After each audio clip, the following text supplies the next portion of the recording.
la revocatoria directa por parte del Pleno, entre los cuales está usted, senador Robledo. A diferencia suya, yo sí he querido tener un marco legal totalmente claro para que el debate se pueda llevar a cabo tal cual como lo aprobó la Comisión Segunda. Pero los miembros de la Comisión Accidental, en los cuales estuvo usted, pidieron que así no fuera y el Pleno así lo aceptó. Continúe con el debate, senador Iván Cepeda. Tenemos que continuar con el debate, señores senadores, y yo quiero pedirles que el senador Cepeda está pidiendo que avancemos aquí en el debate. Senadora Paloma Valencia, este es su tercer punto de orden. Yo quiero pedirle que nos deje aquí a la Comisión Segunda adelantar el debate como tenemos que adelantarlo. Tiene la palabra el senador Iván Cepeda. No le va a conceder el uso de la palabra para una moción de orden, senadora Paloma Valencia. Déjenos aquí a la Comisión Segunda continuar con el debate. Sí, gracias, presidente. El presidente tiene la facultad reglamentaria de llevar a cabo el debate y de conducir el debate, y eso es lo que estamos haciendo en este momento. El debate continúa. Siga, senador Cepeda. Gracias, presidente. Álvaro Uribe Vélez fue nombrado director de la Aeronáutica entre los años 1980 y 1982 y tenía entre sus funciones otorgar autorizaciones para aeródromos, hangares, matrículas de aeronaves, licencias para personal aeronáutico. Como se sabe, hay múltiples denuncias acerca de que el entonces director de la Aeronáutica habría concedido licencias a personas relacionadas con el narcotráfico y con clanes que estaban operando tanto en Antioquia como en otras partes del país. Bueno, nosotros nos tomamos el trabajo en mi unidad legislativa, que ha hecho un trabajo extraordinario, de verificar algunos de esos casos. Repito, en la página web que señalé al comienzo está la información respectiva, pero voy a presentar aquí algunos casos. A pesar de que, lástima que no esté aquí el director de la Aeronáutica, con ocasión del cuestionario que dirigimos, se nos dio la siguiente respuesta, que está también en pantalla. Con ocasión de la preparación de la respuesta al doctor Iván Cepeda, con radicado número tal, sobre la relación de las licencias expedidas por la Autoridad Aeronáutica a partir del año 80 hasta el 82, se evidenció que en los libros en donde se encuentra consignada la información faltan hojas y adicionalmente no se encontró libro de registros para varios tipos de licencia. Es decir, hay una sustracción de la información que hemos requerido. Sin embargo, encontramos algunos hechos que son del mayor interés. El primero de ellos es que el entonces director de la Aeronáutica le concedió una licencia a su padre, al señor Alberto Uribe Sierra. Le concedió una licencia para el helicóptero que tiene la matrícula HK2704, que pertenecía a una compañía de la cual era integrante el señor Uribe Sierra, Aerofotos Amortegui Limitada. Pues bien, ese helicóptero apareció luego, y allí está el documento que sustenta, en la ciudadela del narcotráfico Tranquilán. El senador Uribe ha dicho que ellos, la familia Uribe, después de la muerte de su padre, hicieron una dación a la compañía. Sin embargo, aquí tenemos el documento que muestra la fecha en que fue ese traspaso. Se produjo, según lo dicho o lo autenticado en el documento, 2 meses después de haberse producido este allanamiento y esta incautación. Por su parte, el entonces ministro de Justicia, el doctor Lara Bonilla, le señaló a su hermana Cecilia Lara Bonilla, a raíz de el allanamiento a Tranquilandia, lo siguiente: lo ocurrido en Tranquilandia es muy grave y compromete a gente muy importante de la política del país. El helicóptero que había cogido en Tranquilandia era del padre de Álvaro Uribe Vélez. Igualmente transmitió su inquietud al coronel de la policía Jaime Ramírez, también asesinado por el narcotráfico. Dice el coronel Ramírez que Lara Bonilla le manifestó que si a él le hacían un atentado, iban a ser los que eran propietarios de lo incautado en el Yarí, es decir, en Tranquilandia, y le pedí una mayor explicación, a lo cual el ministro me respondió: sí, los dueños del helicóptero y los aviones que ustedes alcanzaron a incautar en Tranquilandia.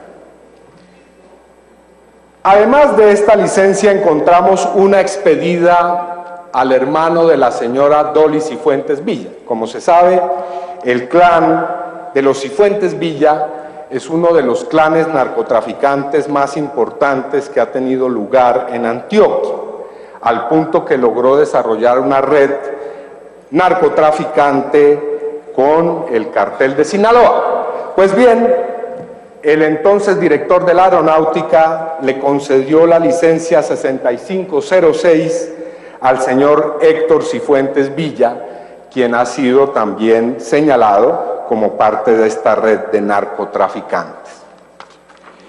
Ya de presidente o de expresidente, cuando estalló el escándalo a raíz de la extradición de la señora Dolly Cifuentes a Estados Unidos, Álvaro Uribe dijo que la relación, porque Dolly Cifuentes tenía una relación de pareja con el hermano de Álvaro Uribe, Jaime Alberto, dijo que esa relación era una relación sentimental que le era totalmente ajena y que hacía parte de una historia que realmente no tenía relevancia, a pesar de que Dolly y Jaime Alberto Uribe tuvieron 2 hijos, incluso que tuvieron a uno de ellos en el momento en que se estaba otorgando esta licencia a la cual he hecho relación. O sea que no se trataba de ninguna manera de algo ajeno,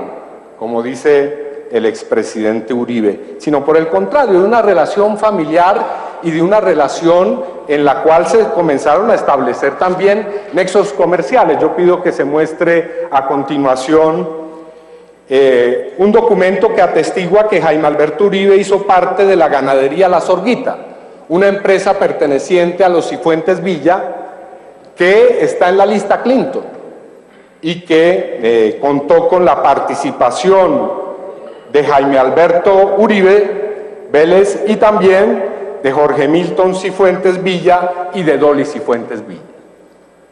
Pero hay más relaciones económicas entre los Cifuentes y los Uribe Vélez. Por ejemplo, encontramos este interesante dato: el señor Santiago Uribe, también hermano de Álvaro Uribe, compró con las hermanas Ochoa, del clan de los Ochoa, una propiedad en Jericó, Antioquia, en el año 1991. Y a esa propiedad se fueron sumando otros vecinos. Por ejemplo, allí también adquirió un terreno el señor Mario Uribe, primo de Álvaro Uribe, y también la empresa Ganadería La Zorguita. Entre los compradores de ese predio, que puede ser visto ahí, está también Dolly Cifuentes. O sea que ninguna relación de carácter ajeno, distante, familiar, no, una relación completa. Se entrega licencias, al mismo tiempo se tienen relaciones familiares, pero al mismo tiempo se tienen relaciones económicas, se tienen relaciones a través también de recursos del Estado, porque además de todo, la empresa Bioforestal S.A., como muestra esta diapositiva, extinguida a los Cifuentes Villa porque también figuraba en la lista Clinton, fue beneficiada con ni más ni menos 1.054 millones de pesos con el programa de agroingreso seguro. O sea que el ingreso fue seguro para la familia de los Cifuentes. Narcotraficantes puros, No estamos hablando de cualquier clase de personas. Es imposible que no se supiera quiénes eran los miembros del clan de los Cifuentes Villa. Pero hay más. Entre quienes le otorgó una licencia a Álvaro Uribe en esas épocas de la aeronáutica está el señor Luis Carlos Molina Yepes. El 27 de junio de 1980, el entonces director de la aeronáutica concedió licencia de operaciones a una aeronave. Allí figura la matrícula HK 2487, aeronave que fue vendida a Luis Carlos Molina Yepes en el año 1981 y que la Dirección Nacional de Fiscalías le aplicó extinción de dominio el 16 de marzo de 2006. Bueno, eso puede sonar todo como un hecho banal y trivial, pero ¿quién es el señor Luis Carlos Molina? Bueno, Luis Carlos Molina es el banquero de Pablo Escobar. Es del círculo, del núcleo central del cartel de Medellín. Pero además de eso, como si fuera poco, y está hoy en las páginas del Espectador, el señor Luis Carlos Molina compartió junta directiva con la empresa Confirmesa en el año 83 con Álvaro Uribe Vélez. Aquí está la Cámara de Comercio a disposición de ustedes. En ese año, en el año 83, Álvaro Uribe participó en la misma junta directiva de una empresa que probablemente era fachada del cartel de Medellín. Y participó, ni más ni menos, que con la persona que fue condenada por el asesinato del director del diario El Espectador, Guillermo Cano. Es decir, estamos ante una relación comercial entre Álvaro Uribe y el cartel de Medellín, ni más ni menos. Señor senador, permítame, presidente, voy a seguir una adelante. declaración pública de haber faltado al orden de acuerdo a la disposición de la Comisión de Ética. Continúe con el uso de la palabra. De esa misma empresa hacía parte el señor Carlos Alberto Gaviria Vélez, hermano del senador José Obdulio Gaviria. Vamos a ver quién tiene que ocultar aquí, doctor José Obdulio, porque el señor Carlos Alberto Gaviria tenía tratos con la gente que asesinó al director del Espectador, a Guillermo Cano, por decir la verdad, por atreverse a decir cosas como las que estoy diciendo yo aquí.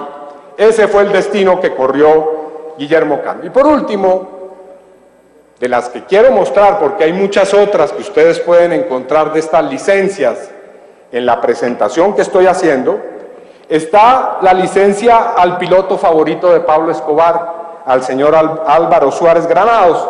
En la parte de abajo de la siguiente diapositiva, por favor.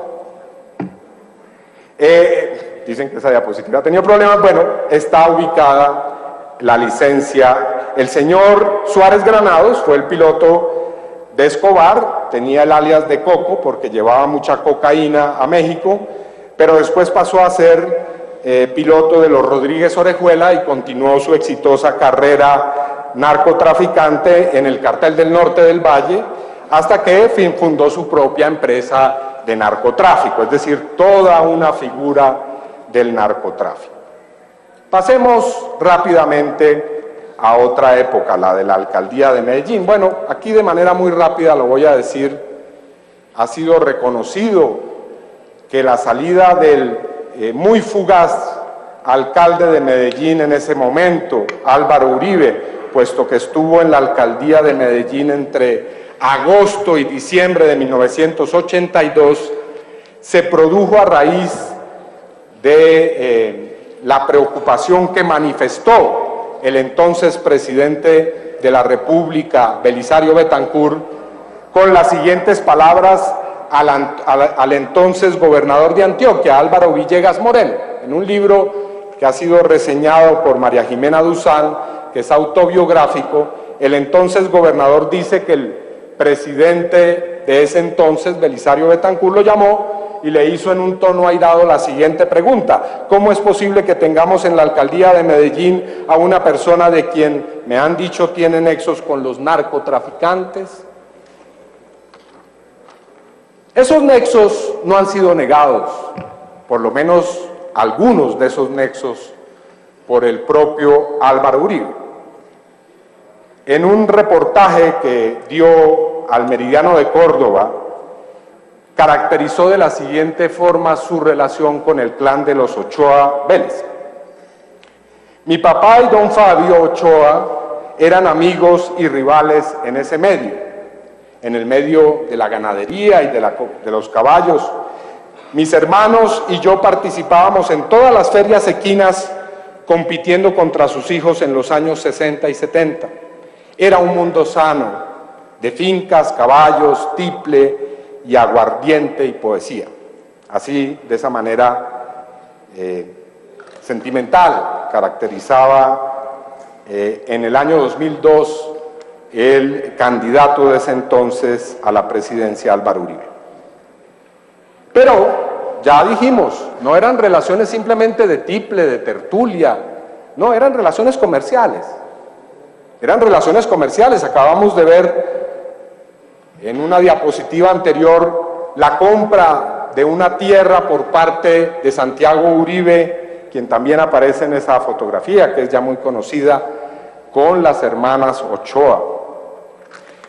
Bueno, evidencia del escándalo que suscitó la salida de Álvaro Uribe de la alcaldía de Medellín también quedó registrada en la prensa. Por ejemplo, aquí tenemos un recorte del Colombiano del 3 de diciembre de 1982, en el que se dice que ha provocado un gran malestar en los círculos nacionales el hecho de que el alcalde participe en corridas taurinas, incluso en la calidad de torero, utilizando también para llegar a esas corridas el helicóptero de la alcaldía, y que en esas corridas de toros estén también como rejoneadores los señores Ochoa y también incluso el propio Pablo Escobar, como lo vamos a ver. Aquí tenemos una de esas corridas que suscitó el escándalo, la corrida de Niquía del 28 de noviembre de 1982, en la que estuvieron presentes Fabio Ochoa y Álvaro Uribe Vélez.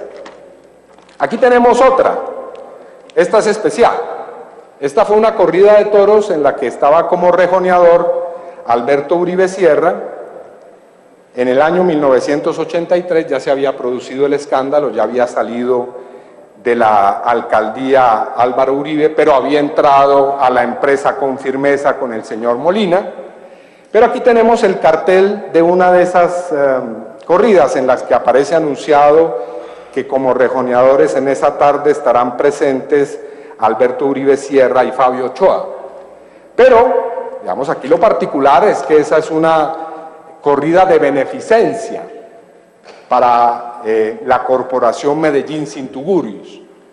Y también es una corrida que está patrocinada por Bicicletas Osito, que es ni más ni menos que la empresa del hermano de Pablo Escobar, alias El Osito, que tuvo a bien participar en esa muy noble jornada para reunir dineros para Medellín Sin Tugurios. Ahí está el folleto, podríamos devolverle un momento, el folleto citando a la corrida. Allí se presentan a los rejoneadores, se habla de Medellín Sin Tugurios. Medellín Sin Tugurios, una iniciativa altruista, filantrópica, adelantada por Pablo Escobar, es decir, Pablo Escobar presente en esa jornada de tauromaquia.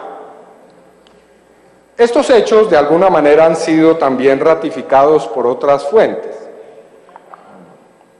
El señor Diego Fernando Murillo Bejarano, alias Don Berna, presentó una declaración en el contexto del proceso de los hermanos Moncada en 1992, dado que estos hermanos, como se sabe, fueron asesinados por Pablo Escobar, siendo sus socios en la catedral en el año 1992, de una manera macabra.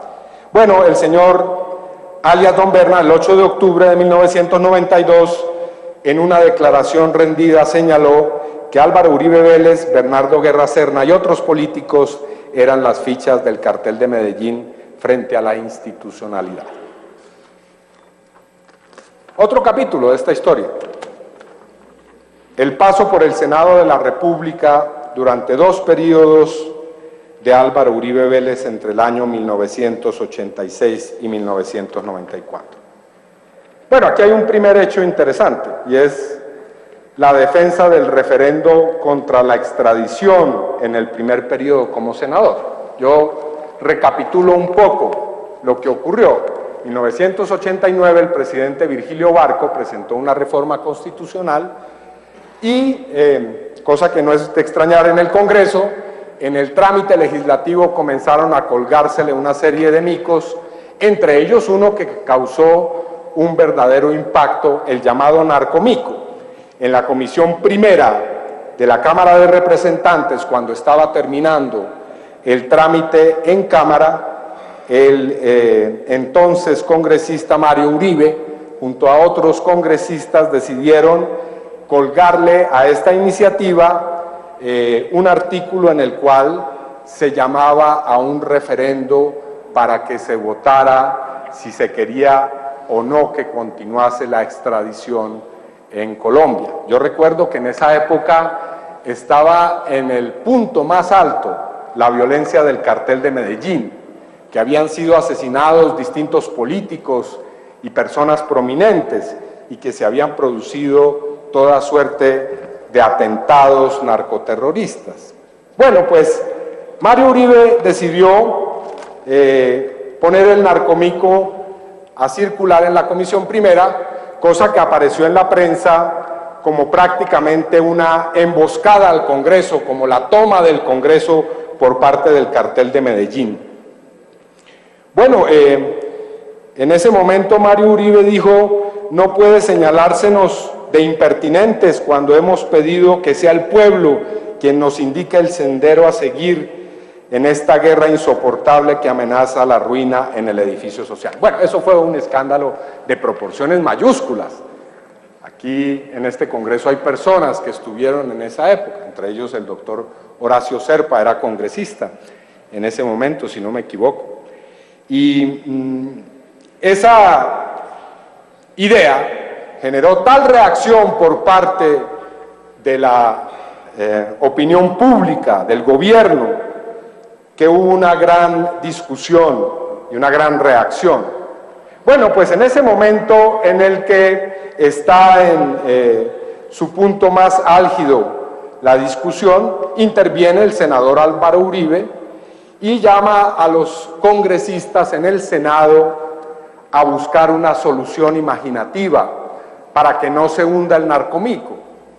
¿Y cuál es la solución imaginativa que propone el senador? Bueno, ni más ni menos que hacer coincidir la fecha, que no coincida la fecha, cambiar la fecha del referendo para que no coincida con las elecciones parlamentarias y que entonces eso no vaya a generar una situación de mayor tensión. Pero en últimas, digamos, la propuesta de Álvaro Uribe era lanzar un salvavidas a la idea de derogar la extradición. Bueno, se podrá decir después que el expresidente ahora Álvaro Uribe hizo una muy generosa y firme utilización de la extradición, eso es innegable, pero en ese momento, cuando el cartel de Medellín estaba en el punto de presionar de la manera más radical a las instituciones, la posición de él fue asumir la de quienes querían que se acabara la extradición. Bueno, hay otros hechos que arrojan una sombra, un manto de duda sobre esa gestión parlamentaria. En el año 97 apareció y quedó registrado así por semana un testigo, Carlos Fernández García, ciudadano español, quien en una de sus declaraciones señaló que también había prestado él sus servicios al cartel de Medellín para sobornar a congresistas quienes debían votar en 1989 el referendo contra la extradición. Igualmente, con relación al paso de Álvaro Uribe por el Congreso, existe una denuncia que está plasmada en un documento que ha sido desclasificado del FBI, en el que el FBI afirma que ha recibido información confirmada por distintas fuentes, contactos y enlaces, medios técnicos y operativos de seguridad pública y de Estados Unidos, en los que se afirma que varios políticos de Antioquia, del Partido Liberal, hicieron sus campañas asistidas financieramente por Pablo Escobar. Una revisión de los resultados de esas elecciones permite establecer que entre los senadores elegidos en ese entonces estuvo Álvaro Uribe y Bernardo Guerra Serna, que habían sido señalados en otras declaraciones. Paso ahora a revisar algunas de las denuncias que se han formulado con relación al paso de Álvaro Uribe por la gobernación de Antioquia entre los años 1995 y 1997. Hay múltiples denuncias y voy a tener que hacer una labor muy rápida de síntesis.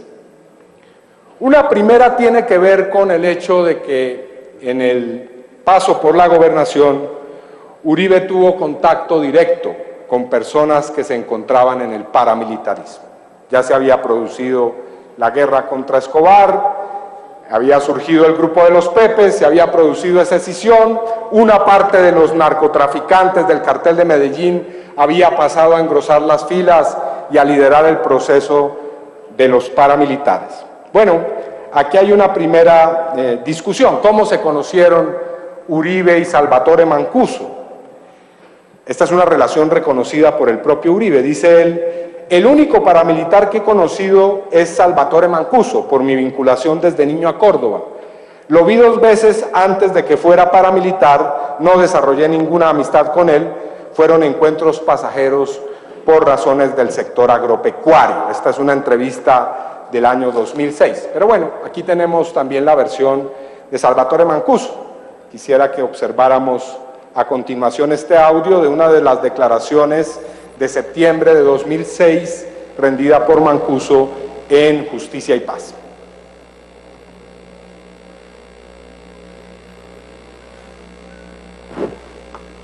¿No hay sonido? ¿Por qué no hay sonido? Bueno, tenemos que no hay sonido.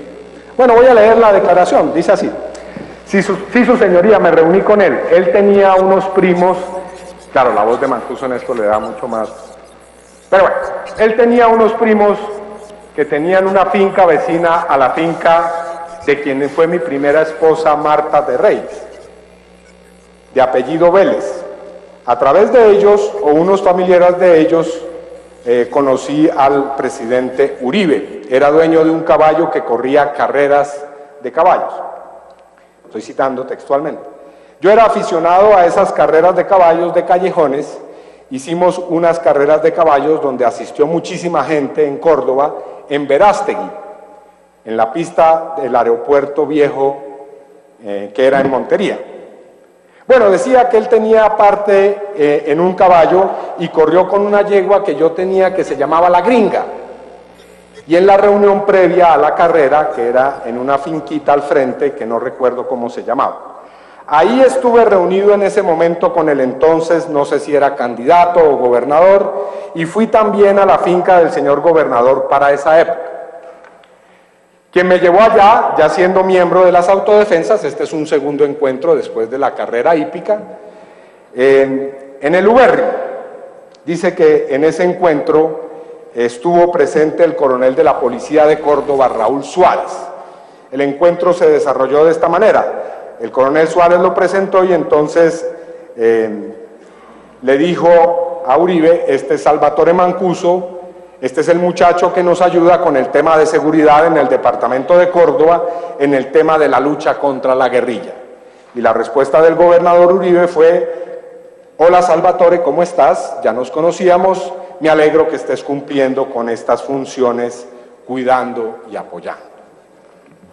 Hay otras versiones paramilitares sobre eventuales nexos de Uribe, gobernador, con los paramilitares o de sus familiares. Está la de Raúl Hasbún, presentada también en el contexto de Justicia y Paz, en el que dice Hasbún, Pedro Bonito, alias Pedro Bonito, era imposible que Álvaro Uribe en su época de gobernador desconociera los nexos de importantes sectores políticos y económicos en Antioquia con el paramilitarismo.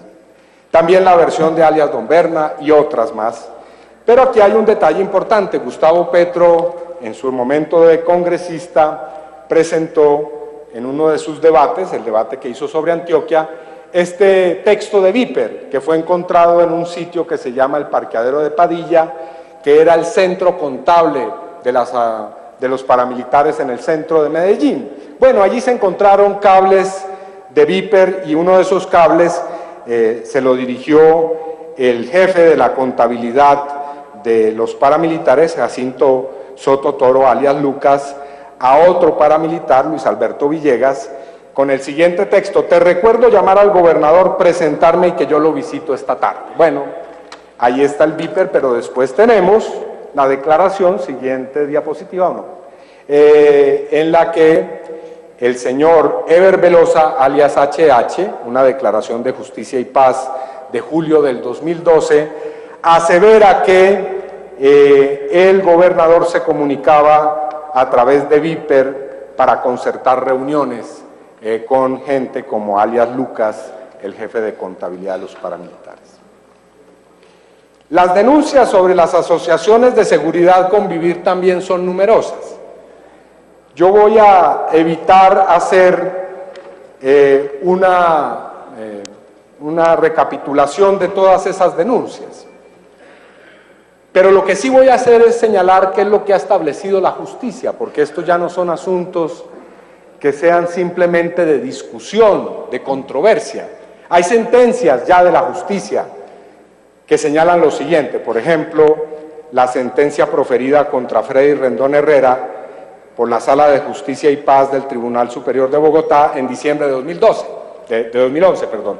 Ahí dice que las Convivir fueron o cumplieron una función política y militar para congregar y concentrar alianzas entre ejércitos privados y la clase política y la fuerza pública. En otra sentencia en la que se establece una declaración de Raúl Hasbún y de otros paramilitares, dicen que las Convivir cumplieron una función financiera a través de aportes de empresarios, terratenientes, ganaderos, para fortalecer al paramilitarismo. Y hay otra sentencia, la del caso de Eber Velosa de octubre de 2013, donde se dice que las Convivir fueron una forma de aprovisionar a los paramilitares de radios, uniformes, alimentos, provisión de armas, etc. Mancuso, en una declaración que hizo el 15 de mayo de 2007, señaló que las Convivir desde su inicio estaban previstas para ser los vehículos de fortalecimiento de los paramilitares. Otro tanto dice el señor Eber Velosa en otra declaración hecha en 2011, en la cual se señala que por una parte las Convivir eran empresas fachadas del paramilitarismo y que el mapa entre Convivir y paramilitares y grupos paramilitares coincide. Bueno, aquí hay un caso que precisamente muestra eso. El expresidente y entonces gobernador Álvaro Uribe le entregó, entre las muchas personerías jurídicas que dio a los paramilitares, esta sobre la cual quiero llamar la atención, la de la Convivir llamada de Yabank. Esta Convivir tenía entre sus miembros directivos al señor Rodríguez Pérez Alzate, alias Julián Bolívar. ¿Y por qué destaco este entre muchos casos? Bueno, porque existen testimonios que señalan que el señor Julián Bolívar fue miembro del grupo paramilitar Los 12 Apóstoles, que funcionó en la hacienda La Carolina de propiedad de su hermano Santiago Uribe. Bueno, pero digamos, escuchemos las cosas que decía Álvaro Uribe en su momento. Uribe decía defendiendo las Convivir. No se trata de grupos de bandoleros armados, son grupos de gente de bien. ¿Qué más le hace a cualquier región que la ciudadanía se una, que compre unos radiecitos, que se comuniquen entre ellos con el ejército y la policía, que denuncien con responsabilidad cualquier anomalía?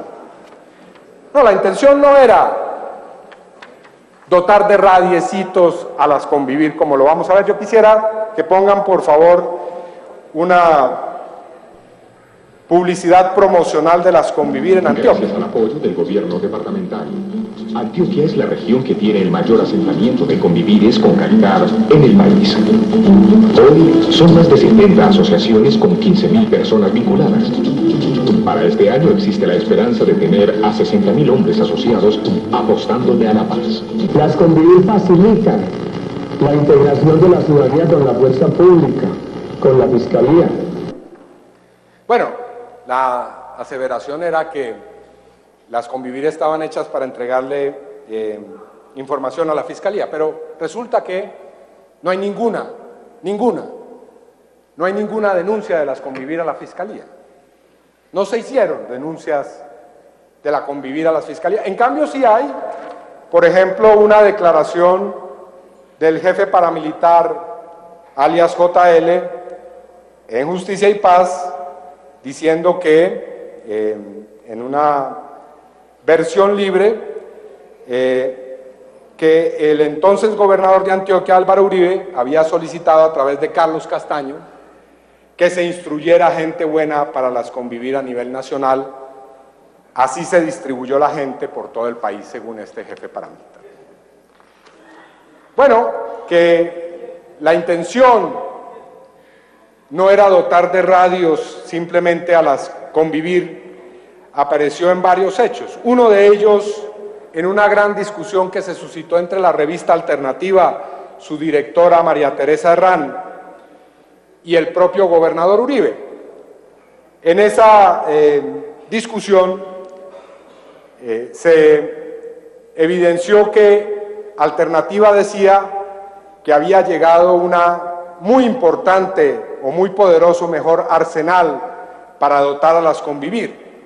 422 subametralladoras, 373 pistolas, 217 escopetas, en fin, toda una parafernalia de armas, y Uribe montó en cólera denunciando penalmente por calumnia a la directora de Alternativa. Pero realmente Uribe sí estaba interesado en armar a las Convivir. En un cable de Wikileaks, en una discusión con el presidente Ernesto Samper, el cable traduce que... Señor senador, nuevamente quiero formularle una declaración pública a él faltado al orden, en el sentido de no regirse por las disposiciones que estableció la Comisión de Ética. Continúe, señor senador. Gracias, señor presidente. Yo ya expresé mi posición frente a esa decisión y estoy procediendo de acuerdo a la Constitución y a la ley. Decía, ahí está el cable de Wikileaks, donde se habla del enfrentamiento entre el gobernador de Antioquia y el presidente de ese entonces, Ernesto Samper, dado que en una reunión con los gobernadores, Uribe fue especialmente insistente en que las Convivir debían tener armas de largo alcance. Igual hay otros hechos, por ejemplo, en Urabá se montó en Urabá hubo muchas masacres, entre ellas varias fueron denunciadas por la Unión Patriótica, y la respuesta del entonces gobernador es que la mejor táctica contra los paramilitares era crear asociaciones Convivir. Es decir, que la idea era crear más Convivir para desalojar a los paramilitares, cosa que nunca ocurrió realmente. Era tal la presencia del paramilitarismo y de las Convivir en Antioquia que hasta el propio senador Valencia Cosio, en un debate que se hizo en estos recintos, llamó al orden al gobernador e hizo un debate en septiembre de 1995, señalando que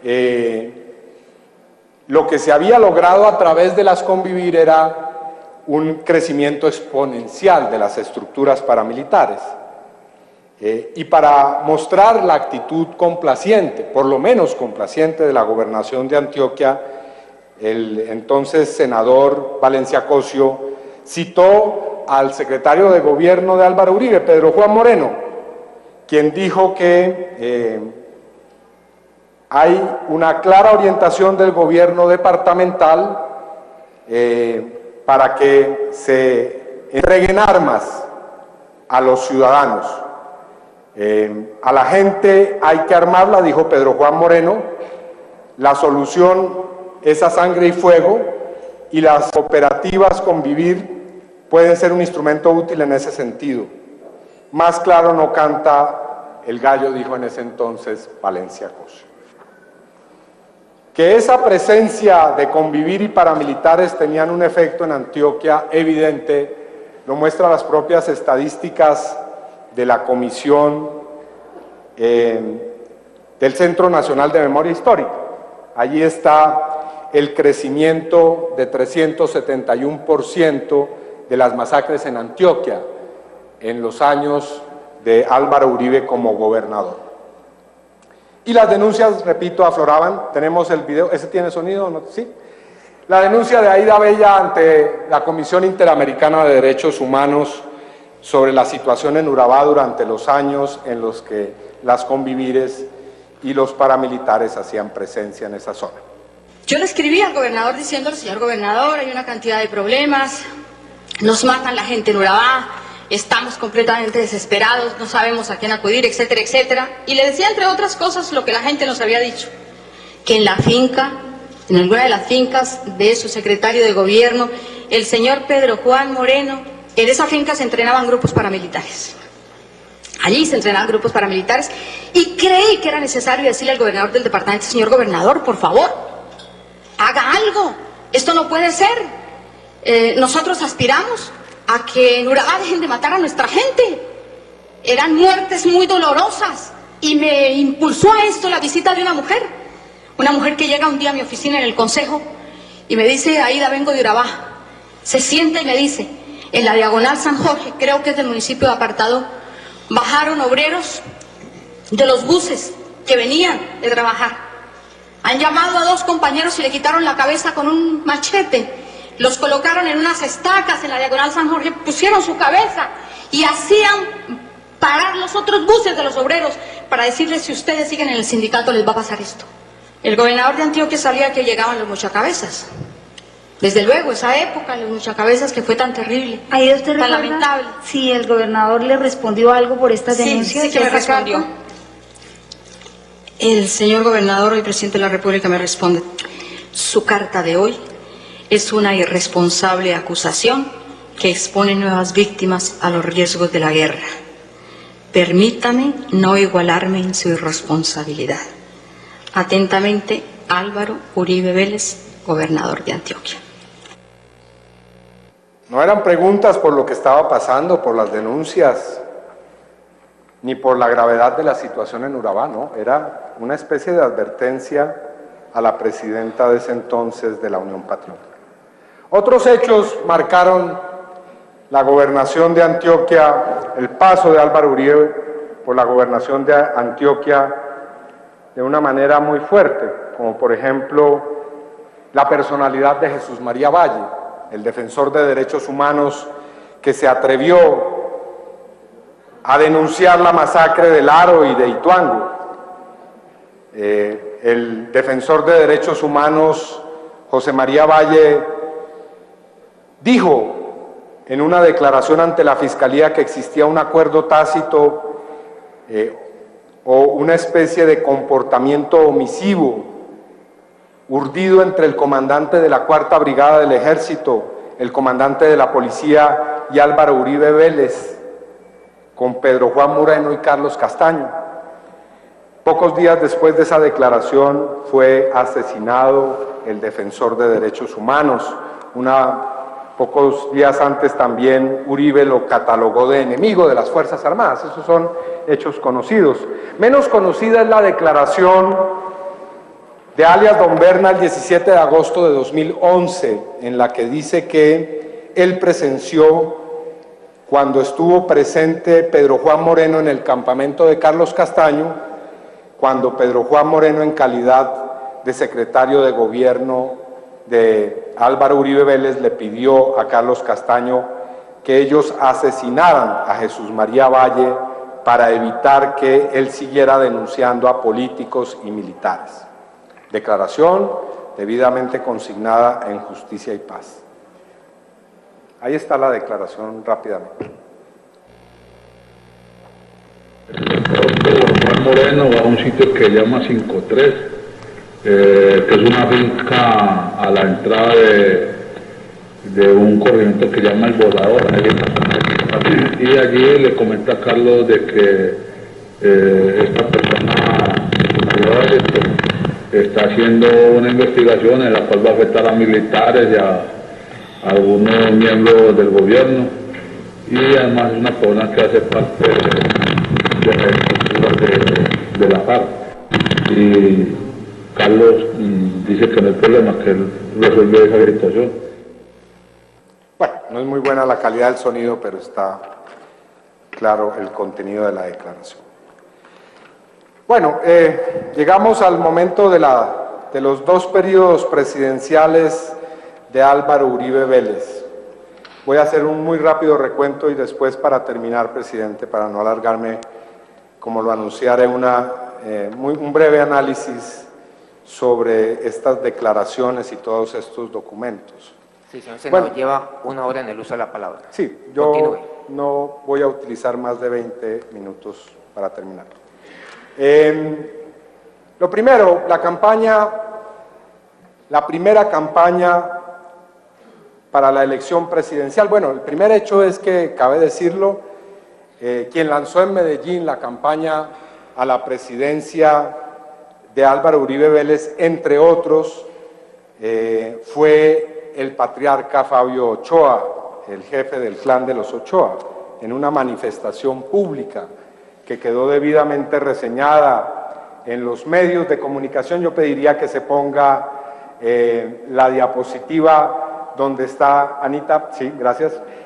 La incertidumbre de Álvaro Uribe describe perfectamente ahí cómo transcurrieron los hechos del lanzamiento de la campaña en la que estaba presente, presidiendo esta manifestación y este acto público, el caballista Fabio Ochoa.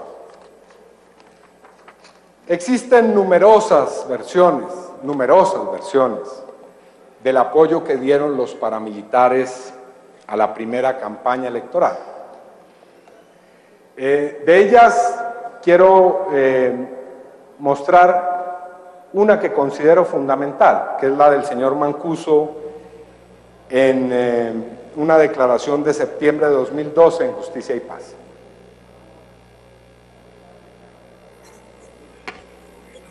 ¿Sin sonido o con sonido?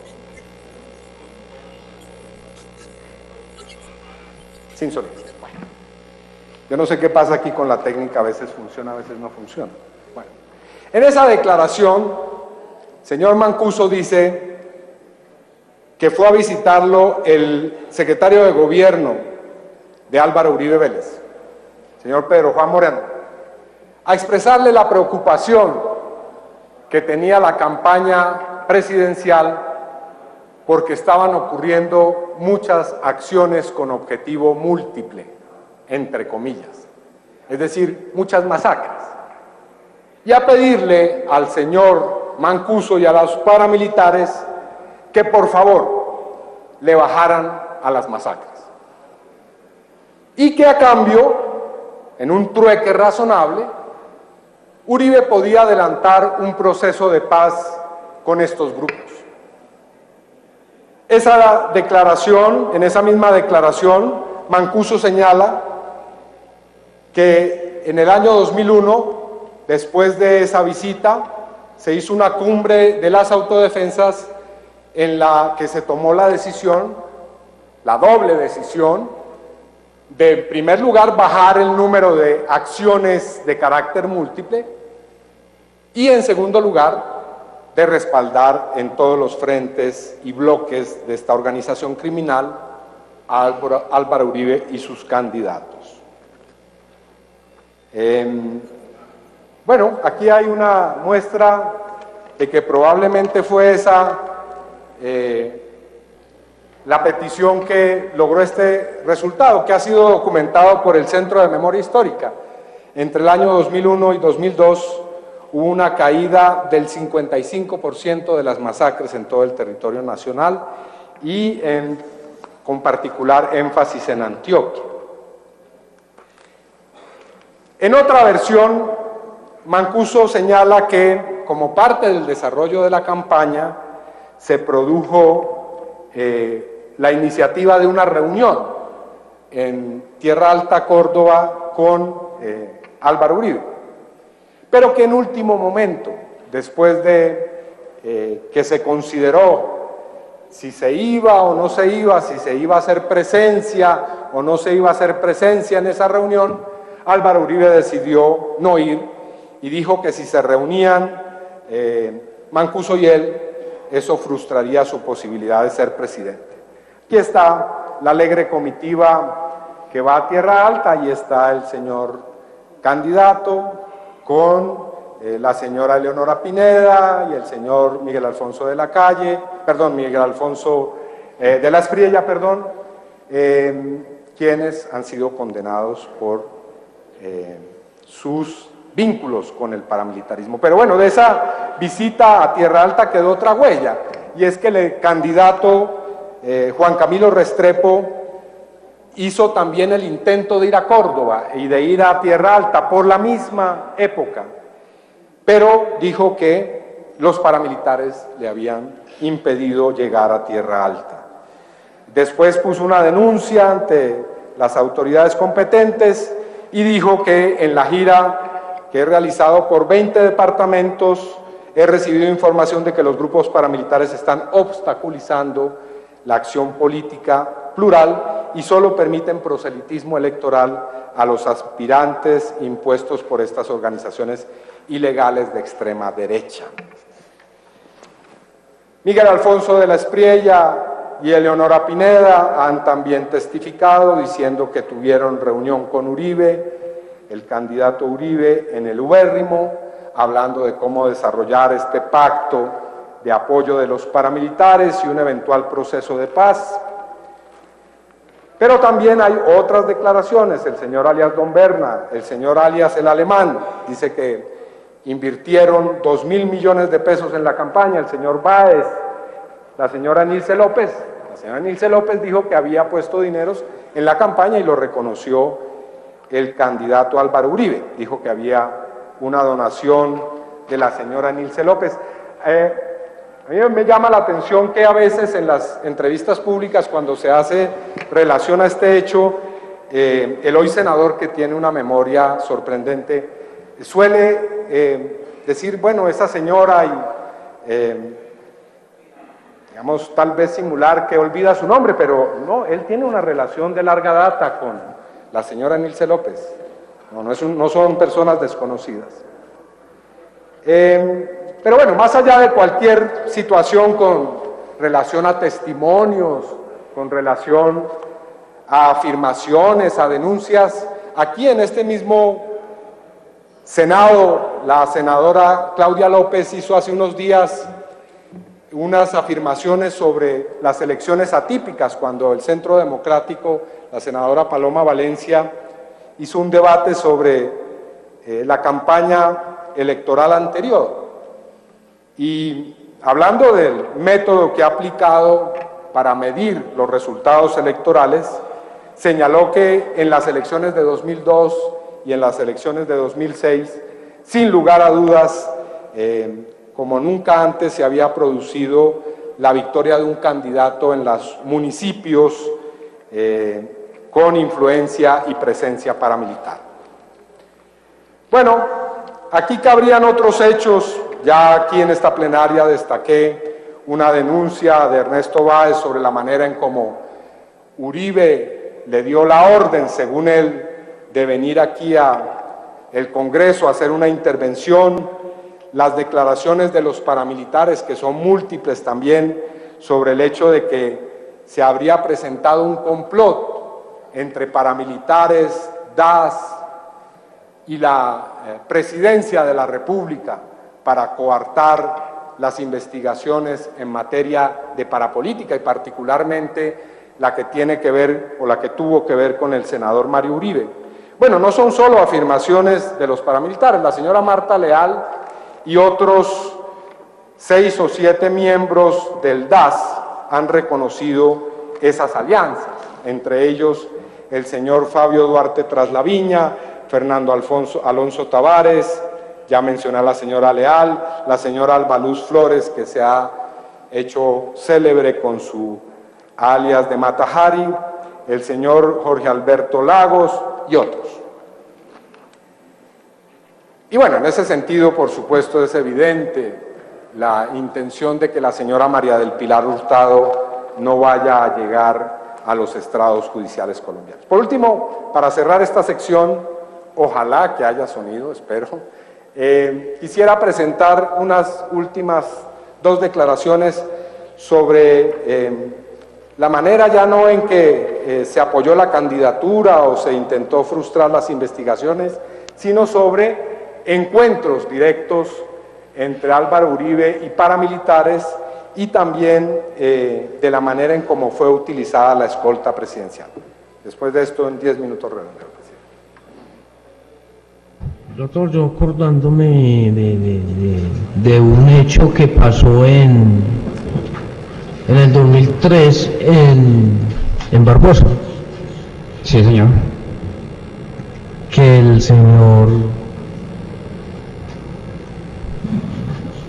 comandante Doblesero le da la orden a Guillermo para recibir el señor Álvaro Uribe Vélez, para nosotros subir a escoltarlo desde acá desde Latillo, para escoltarlo los urbanos de ahí de Barbosa hacia el municipio de Amalfi. El señor llegó allá, no recuerdo el día, pero fue a las 5 de la mañana que el señor Álvaro Uribe Vélez llegó ahí a Latillo, que una escolta habló con Guillermo, que era el comandante de nosotros,